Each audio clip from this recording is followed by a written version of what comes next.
बहुत संक्षेप में, कम शब्दों में मैं प्रयास करूंगा कि वक्फ बोर्ड अमेंडमेंट बिल जो लाया गया है उसको आपके सामने रख सकूं और उस चीज को आप समझ सकें कि हमारी जो सरकार है, मौजूदा सरकार, वो किस तरह से मुसलमानों की संपत्तियों को हड़पने की एक गहरी साजिश रच रही है।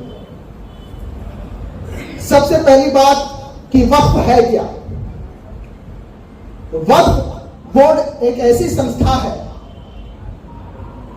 जो मुस्लिम समुदाय के लोग जो अच्छी नीयत से दान करते हैं, वक्फ करते हैं अपनी संपत्तियों को, उन संपत्तियों की देख रेख, उनको संरक्षित करना और उन संपत्तियों से जो आय आता है उस आय को मुस्लिम तंजीमों के लिए खर्च करने का जो काम करती है वो वक्फ बोर्ड करती है।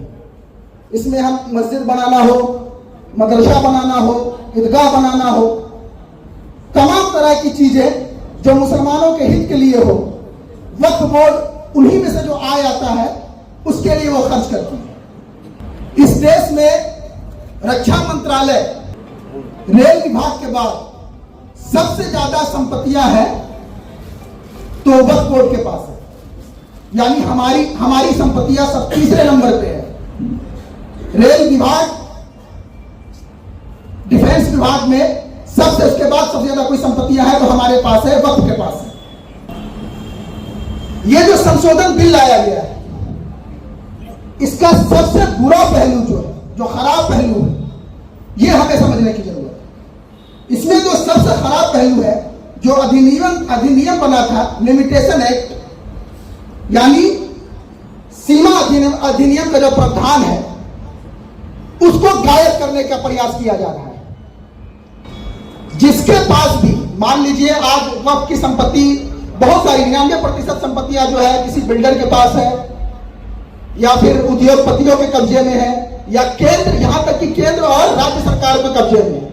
अगर 12 साल से अधिक समय तक वो संपत्ति अगर उनके कब्जे में होती है तो ये जो अमेंडमेंट लाया गया है उस आधार पर वो संपत्तियां उनको दे दी जाएगी जिनका कब्जा है, अतिक्रमण।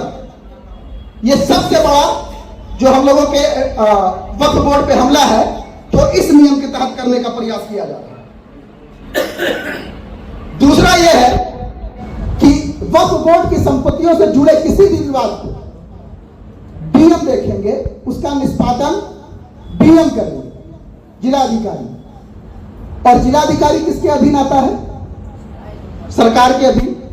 केंद्र सरकार और राज्य सरकार के अधीन डीएम आता है।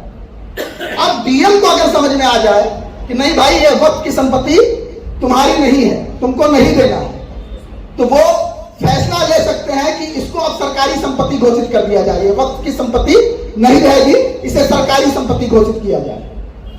तो डीएम किसका तंत्र है? केंद्र सरकार का, राज्य सरकार का। तो किसके लिए काम करेगी? सरकार के लिए। फिर आपकी संपत्तियों को वो लोग सरकार के हैंड ओवर कर देंगे और सरकार अपने दोस्तों में बांटवाएंगे। तीसरी बात है इस संशोधन एक्ट में कि इसमें गैर मुस्लिम 2 सदस्यों को रखने की बात कही गई। देश में इतने सारे मंदिर हैं, बड़े बड़े मंदिर हैं, अरबों खरबों की संपत्तियां हैं उन मंदिरों में। उनमें क्या कभी किसी दिगर मजहब के लोगों को शामिल करने की बात है? नहीं है। फिर हमारे मजहब में हमारा जो पर्सनल मसला है उसमें उन लोगों ने हस्तक्षेप करने का सोच रखा है। उनमें किसी गैर मुस्लिम समुदाय, हिंदू समुदाय को सदस्य के तौर पे रखने की बात कही गई है, जो कहीं से भी स्वीकार करने वाली बात नहीं है। यह मुसलमानों के हक, हुकूक और अधिकार पे हमला जैसा। वही भाजपा वाले एक बात और कह रहे हैं कि ये जो वक्फ बोर्ड है उसमें महिलाओं की हिस्सेदारी होनी चाहिए, जबकि वक्फ बोर्ड में महिलाओं की हिस्सेदारी का नियम पहले से। ये झूठ है, सरासर झूठ है कि वो कहते हैं कि महिलाओं को अधिकार नहीं दिया जा रहा, महिलाओं को अधिकार दे रहे हैं वक्फ बोर्ड में जाने का, तो ये लोग इसका विरोध कर रहे हैं। जबकि पहले से ये नियम है कि महिलाएं भी वक्फ बोर्ड में शामिल हो सकती है, मेंबर बन सकती है। संघी विचारधारा के लोग, संघी विचारधारा की जो हमारी सरकार है, ये महिलाओं के जब अधिकार की बात करते हैं तो थोड़ा हास्यास्पद लगता है, हंसी आती है। जो लोग सती प्रथा जैसे कुकृत्य को बड़े सम्मान के साथ 19वीं सदी तक ढोल नगाड़ों के साथ चला रहे हो, जो लोग दलित महिलाओं के स्तन पर कपड़े रखने का अधिकार नहीं देना चाहते हो, वो जब ट्रिपल तलाक के नाम पर मुस्लिम महिलाओं को अधिकार देने की बात करते हैं, वो जब वक्फ बोर्ड के सहारे, जो पहले से ये तय है कि कोई भी महिला सदस्य बन सकती है, उस पर ये झूठ फैला रहे हैं, तो ये बहुत हास्यास्पद वाली बात है।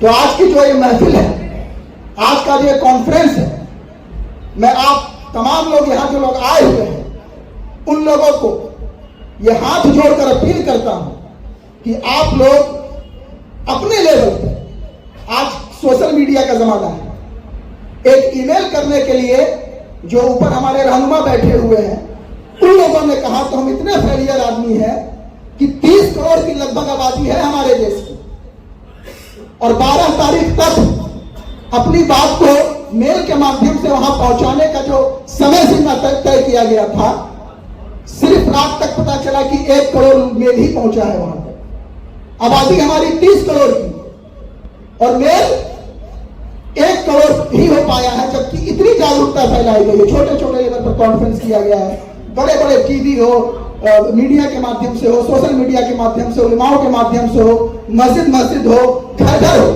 बावजूद इसके सिर्फ 1 करोड़ मेल गया है।